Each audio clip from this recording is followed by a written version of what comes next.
Oi, gente, tudo bom? Ó, eu vou fazer aqui um exemplozinho que é o problema de dois átomos. Também você pode pensar nessa abordagem como sendo um sistema de dois níveis, né? E aí a gente vai resolver, certo? Pensando no problema de um elétron, certo? Então você tem como se fosse dois átomos, tá? Esses átomos eles têm um termo cinético, é como se fosse ali um termo de overlap, né? Entre os orbitais. E aí um elétron, né, pode ficar, entre aspas, aí saltando de um átomo para outro, né? Ficar ali naquela coisa. Então né, você também pode pensar nesse tipo de abordagem como um sistema de dois níveis também. Tem certas semelhanças, tá bom? Então é isso. Então você tem aqui um átomo meio azul, um átomo aqui meio marrom, né? E aí você tem um elétron aqui. Esse elétron ele pode, né, tem esse overlap aqui, que é essa energia T, que é uma energia cinética. E o elétron sai aqui do átomo azul e vem para o átomo marrom e fica por aqui, beleza? Esse tipo de problema tradicionalmente é resolvido na mecânica quântica. Aí o cara, às vezes, que não viu mecânica quântica, pode até se assustar. Mas, por enquanto, não se assuste muito não, porque a gente vai descrever, pelo menos o essencial aqui, e chegar no que precisa, que são as equações diferenciais, que é o que eu quero, basicamente. Então o cara não vai precisar saber tanta mecânica quântica para acompanhar esse vídeo não, entendeu? Então quando o elétron é ligado no átomo azul, ele tem a energia E1. E quando ele liga no átomo meio marrom aí, a energia é 2. É como se fosse aquela energia de ligação lá no orbital, tá bom? Então pronto, então esses são os termos. Você tem um termo potencial, diagonal, que é o termo de o E1 e o E2, e tem o hopping entre os orbitais, beleza? Pronto. Então qual é a ideia, né? A gente vai acompanhar a função de onda do elétron no átomo E1, que tem energia 1, e no átomo que tem energia 2. Então a gente vai chamar essas funções de onda desses caras aqui, Y1 e Y2, tá? Esse conceito de função de onda realmente é um conceito de mecânica quântica e eu não vou entrar em tantos detalhes. Eu vou só falar um pouco da interpretação probabilística dele, tá? Então, basicamente é o seguinte: você pega um módulo ao quadrado do φ1, do y1, pega o módulo ao quadrado do y1, o módulo ao quadrado do y1 tá ligado com a probabilidade do elétron, da função de onda eletrônica estar aqui. O módulo ao quadrado do y2 está ligado com a probabilidade da função de onda estar aqui. Até eu dei alguns exemplos aqui. Se você tem, por exemplo, o φ de 1 igual a 0, o módulo ao quadrado do y de 1 igual a 0, y de 1 está ligado com esse cara aqui. Quer dizer que não tem elétron aqui, não tem função de onda aqui. Por outro lado, se o módulo ao quadrado de y de 1 é igual a 1, eu digo o seguinte: a função de onda eletrônica está localizada em cima desse átomo aqui. Tá bom? Então esse é mais ou menos o que a gente precisa saber dessa visão probabilística da função de onda, tá bom? De posse disso, dessa informação mínima, vamos para as equações. As equações estão aqui. Então essas duas equações aqui são é a equação de Schrödinger, a famosa equação de Schrödinger da mecânica quântica. Já escrevi a forma dela aqui, não dei detalhes da dedução, não precisa nesse momento aqui. A gente só precisa resolver, né? Então essa equação ela aparece aí para esse sistema. Então você tem uma equação para o átomo 1 e uma equação para o átomo 2. Beleza? Então como é que a gente aplica o método de Taylor para resolver isso? Então vamos lá. Então o que é que eu vou fazer? Você precisa, para aplicar o método de Taylor, você precisa fazer uma expansão em série de Taylor até uma dada ordem da função de onda num dado tempo t. Então você começa no tempo zero com a condição. O tempo zero é o estado inicial. Digamos, no estado inicial eu ponho o elétron preso aqui. Então como é que é essa condição? Y1 igual a 1, Y2 igual a 0. Tá bom? Então se eu botar o elétron preso no átomo azul, o Y1 vai ser 1, o módulo ao quadrado dele vai ser 1. O elétron está aqui, né? Que é essa condição que eu estou desenhando aqui. Se o elétron vem para cá, aí ele seria 1, o Y2, né? E o Y1 seria 0. Mas não, eu vou começar, só para dar um exemplo, vou botar aqui Y1 igual a 1 e Y2 igual a 0. Ou seja, o elétron está aqui, tá bom? Conforme esse desenho aqui, tá bom? Aí eu preciso pegar a função de onda no tempo t mais delta t, ou seja, no tempo posterior, no tempo futuro, eu preciso expandir isso em série de Taylor, entendeu? Então como é que eu faço isso? Eu vou fazer isso através do cálculo das derivadas. Então a primeira derivada eu já tenho, que é a própria equação diferencial. É só passar esse i complexo aqui para o lado direito e eu tenho a primeira derivada. A segunda derivada eu calculo aplicando nessas equações aqui o operador derivada, a derivada temporal. Aí eu aplico, dá isso aqui, entendeu? Então eu tenho a primeira derivada, que é a própria equação diferencial, e tenho a segunda derivada. Beleza? Aí vamos para a série de Taylor. Então, como eu disse, eu tenho a função de onda no tempo t, no tempo atual, e eu quero a função no futuro, a função um pouquinho para frente, né? Então eu faço a expansão conforme essas fórmulas aqui. Isso aqui é a série de Taylor, entendeu? Aqui é o primeiro termo, aqui é o segundo termo. No caso aqui eu estou indo até a segunda ordem. Né? Pronto, então aqui eu ponho o presente, aqui eu ponho a derivada no presente, a derivada segunda ordem no presente, e aqui eu obtenho o que? O futuro. O que é que eu faço agora para eu calcular o tempo sobre o tempo sucessor, o próximo tempo? Eu pego o valor que eu acabei de calcular, coloco aqui, calculo a nova derivada, calculo a nova segunda derivada e acho t mais 2 ΔT. E assim vai. Entendeu? Então eu calculo a função de onda no futuro, assumo que ela agora é o novo presente e aplico a fórmula de novo. Então essa fica uma equação recursiva, entendeu? Onde o cara tem a função hoje, a função de onda hoje, e calcula a função de onda no tempo depois. Pega ela, substitui de novo e assim vai. Entendeu? Óbvio que esse método ele vai acumular erro, né? Esse meio mundo de ressubstituição isso acumula um erro. E esse método ele tem aí essa série ela tá truncada aqui.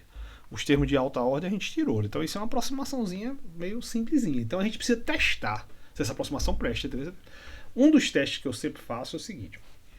Como essa função de onda ela vem dessa coisa probabilística, tem essa interpretação probabilística, a gente sabe o seguinte, que o elétron ele tem que estar aqui, né? O elétron, o modelo é um sistema com 2 átomos, 2 níveis, e tem um elétron lá. Então ele tem que estar aí. Então a soma dessas probabilidades tem que dar 1. Então se você calcular essa função aqui, o módulo ao quadrado do y1 e o módulo ao quadrado do y2, se calcular esse cara aqui e somar, isso aqui é a probabilidade total, essa probabilidade tem que dar 1. Então essa função é R e ela tem que ser 1. Tem que ser 1 sempre. Se ela começar a não deixar de ser 1, quer dizer que existe um erro numérico muito macroscópico. Então tradicionalmente a gente faz assim, um dos testes bem básicos que a gente faz é calcular essa probabilidade total, essa soma das probabilidades e subtrair de 1. Tirar o módulo. Se isso começar a crescer demais, se isso começar a sair do zero, ficar, por exemplo, maior do que 10 a menos 6, por exemplo, a gente para a integração, entendeu? A gente chega e diz, olha, a integração não está legal não, entendeu? E, obviamente, quanto menor o ΔT que você coloca aqui, melhor vai ser essa fórmula aqui. Se você colocar um ΔT bem pequenininho aqui, essa fórmula melhora. Qual é o custo disso? O custo disso, velho, é que quanto menor tu bota o ΔT, mais passos você precisa fazer aqui. E aí o negócio demora, né? Então esse é o lado ruim, né? Então vamos para a implementação. Eu fiz aqui, eu aprendi, cara, escrever em LaTeX o programa. Estou evoluindo, tá vendo? Aprendi, estou aprendendo. Então eu fiz aqui o programa para vocês verem aqui, tá? Eu vou explicar o programa aqui e depois eu vou executar o programa para vocês verem. Então qual é a condição inicial? A condição inicial, no tempo zero, o elétron está no átomo 1, né, que é o átomo azul, e não tem nada no outro átomo, tá bom? Aí eu vou escolher aqui, eu não escrevi aqui, mas eu vou escolher o ΔT igual a 0.01, viu? É um ΔT que mais ou menos dá para pelo menos começar a resolver. Aí eu defino um monte de variáveis aí, y1, y2, a derivada primeira, né, a derivada primeira de y1, a derivada primeira de y2, a derivada segunda de y1, a derivada segunda de y2. Esse IC aqui é o I complexo. É esse I daqui, né? É esse I daqui, entendeu? Aí tem umas variáveis, números reais aqui. Observe que eu estou usando C, aí esses números aqui, como eles são complexos, perdão, essa primeira linha aqui, como eles são complexos, eu uso double complex. Tá bom? Aí isso aqui é tudo complexo. Já os outras variáveis eu boto tudo real. É tudo real. Aí que é aquelas coisas, o tempo, o ΔT, o tempo máximo que eu quero integrar, o valor de E1, o valor de E2 e uns auxiliares aqui só para calcular. Eu criei, velho, uma função que eu sempre uso, que é essa função do módulo 2. Eu nem sei se tem C essa função. Desculpa, se existir, me peço desculpa. Eu criei ela aqui, que basicamente você entra com um número complexo, aí ele calcula o módulo ao quadrado. Beleza? Para poder calcular aqueles módulos ao quadrado da função de onda, né? Pronto, aí... Então, o que é que a gente vai fazer? Eu vou seguir uma maneira de programar um pouquinho diferente da que eu faço. Eu estou também começando a fazer uns voids da vida aí para modificar um pouquinho a estrutura do programa, sabe? Então eu fiz aí um programinha usando aí uma função, tá? Não é muito comum eu fazer isso não, mas eu fiz isso até para eu treinar um pouco essa parte. Aí eu fiz essa função Taylor aí, tá? Como é essa função Taylor? Eu tenho um while, aí é o seguinte, o T, né? Eu estou colocando o T, apesar que não está definido aqui, mas o T é 0. Então enquanto o T for menor do que T max, o T for maior, se eu não coloquei ele aqui em cima, tudo bem, eu coloquei ele no texto, mas não está no programa. Aí eu acredito que eu devo ter corrigido no outro programa. Se eu não corrigir, eu corrijo lá, mas tudo bem. Enquanto o T for menor do que T max, Aí eu vou ficar preso nesse while aqui. O que é que eu faço nesse while? Calculo a primeira derivada. Tá aqui a primeira derivada, né? Primeira derivada. Se você olhar lá para o PDF, é exatamente esse cara de cá. Tá? Lembrando que eu estou botando o termo de Hopf igual a 1. Então ele some das equações, né? Ó, ele some das equações aqui, tá? Porque eu estou botando ele igual a 1, né? Que é esse termo do overlap dos orbitais. A segunda derivada, observe que a segunda derivada era bem parecida com a primeira, né? Ó, a segunda derivada eu posso, em vez de fazer essas contas aqui, eu posso pegar esse parte aqui, ó. Tá vendo aqui? Que é basicamente você manter a mesma estrutura e só substituir as derivadas primeiras aqui, ó. Tá vendo? Foi isso que eu fiz lá para simplificar a minha vida. Então a segunda derivada ela tem a mesma cara dessa daqui, sendo que ela tem a derivada aqui no local, tá vendo? Pronto, então primeira derivada, segunda derivada. E agora é só aplicar a fórmula de Taylor. Aplicou a fórmula de Taylor, que está aqui a fórmula de Taylor. Né? Quando aplicar a fórmula de Taylor, eu cresço o tempo. Certo? E aí, após crescer o tempo, eu faço o cálculo daquela ER lá.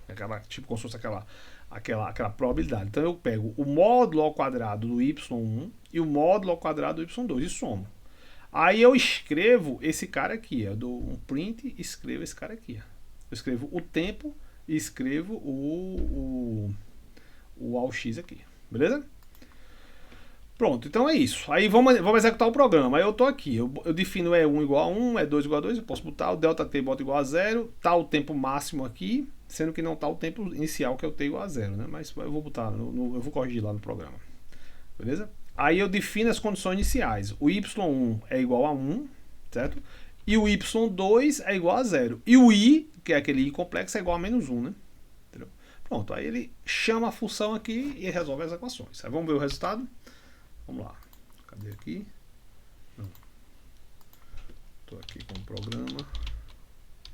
Segunda ordem. Tá aqui, deixa eu corrigir lá embaixo, digitar aqui T igual a 0, né? T igual a 0, né? Antes de chamar a função, não é isso? Isso, T igual a 0. Para lembrar que começa do tempo 0, né? Beleza? Tá bom, tranquilo. Então vamos lá agora, né? Vamos lá. Então eu vou executar o programa. Aqui. Aí eu vou elaborar. Aí ele vai escrever. Lembrando o que é que ele vai escrever aqui no programa, tá, gente? Ele vai escrever o tempo e vai escrever essa quantidade que é o módulo aqui. Eu posso até fazer que nem eu fiz lá no PDF. Posso colocar aqui para ele fazer o módulo desse cara. Esse aqui é o ER, viu, gente? Isso aqui é aquela função ER de T, tá bom? Então aqui, ó, eu estou fazendo o quê? Esse cara aqui, só para você ficar assim, desse cara aqui, ele é basicamente módulo de ER de T menos 1. Beleza? Esse cara aqui é o módulo, né, o FABS, né, do AUX1, que é o ER, menos 1, tá vendo? Aí ele vai escrever essa diferença, que eu disse a você que é recomendável que ela fique maior do que 10 a menos 6, né? Então vamos compilar de novo. Tá aí. Não tá muito bonito não, né? Porque aquele cara deu esse número aqui que não é muito, né? Vamos ver se eu mudar aqui essa formatação aqui. Deixa eu fazer aqui, R menos 1, né? Que na verdade ele escreve essa coisa, né? Deixa eu botar um G aqui, velho. Que aí ele vai escrever, eu acho que ele vai escrever de outro formato com a notação científica. Pronto, escreveu com notação científica, tá aqui. Ó. Não tá muito bom não, tá vendo? Não tá tão legal não. Tradicionalmente eu não gosto de resultados que tenha esse nível aqui de tolerância lá de erro, não. Em geral eu tento manter essa coisa menorzinha do que 10 a menos 6, 10 a menos 7, viu? Eu diminuí, aí você vai ver ali o que é que eu fiz para acontecer isso.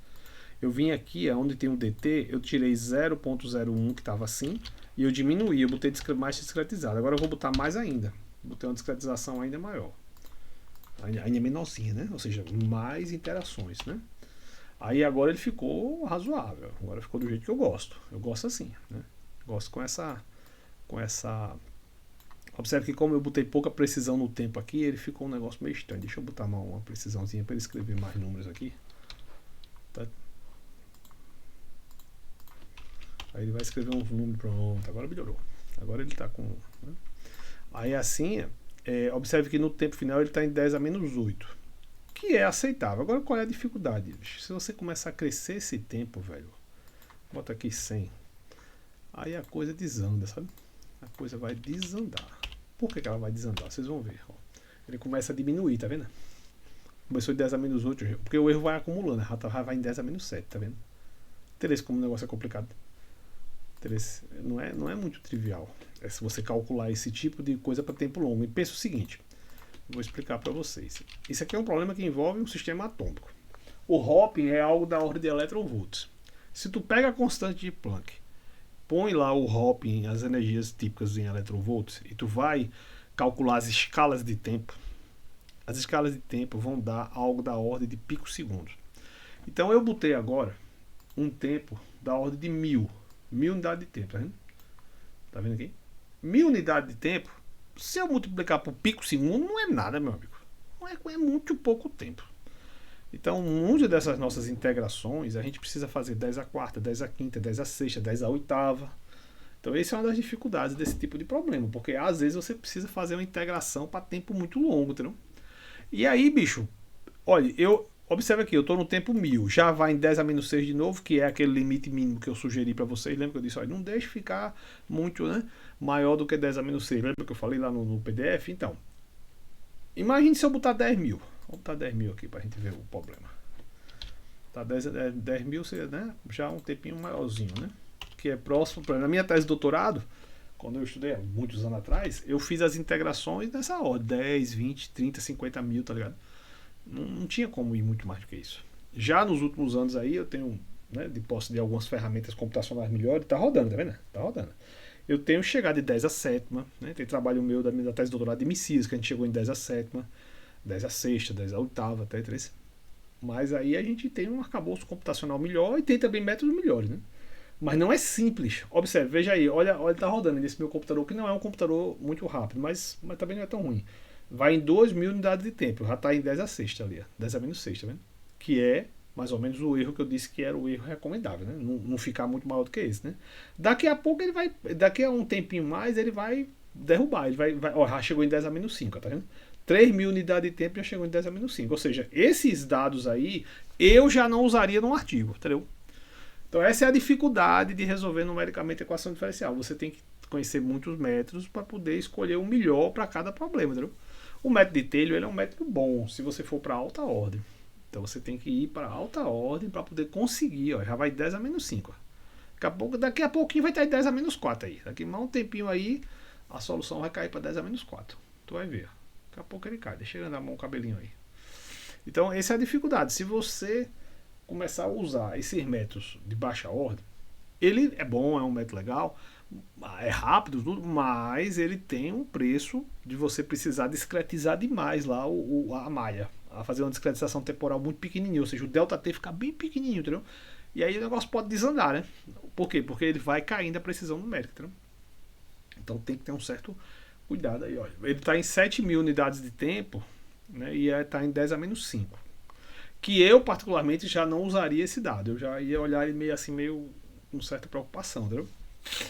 Tradicionalmente, se você olhar meus artigos, sempre essa função aí, a gente fica trabalhando 10 a menos 7, 10 a menos 8, né?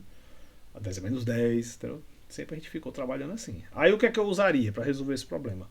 Ou uso o Range-Kutta, ou uso um Taylor de alta ordem, tipo um de quarta, quinta ordem, entendeu?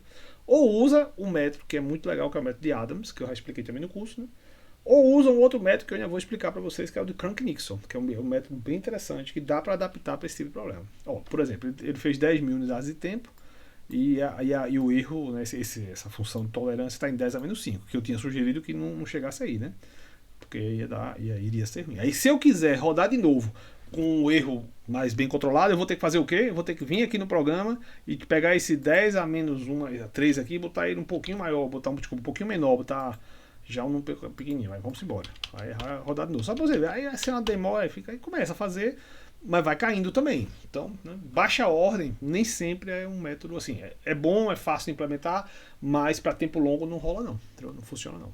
Beleza? Então é isso. Só para mostrar. Tudo certo. Obrigado aí. Obrigado pela atenção. Viu? Um abraço. Tudo de bom.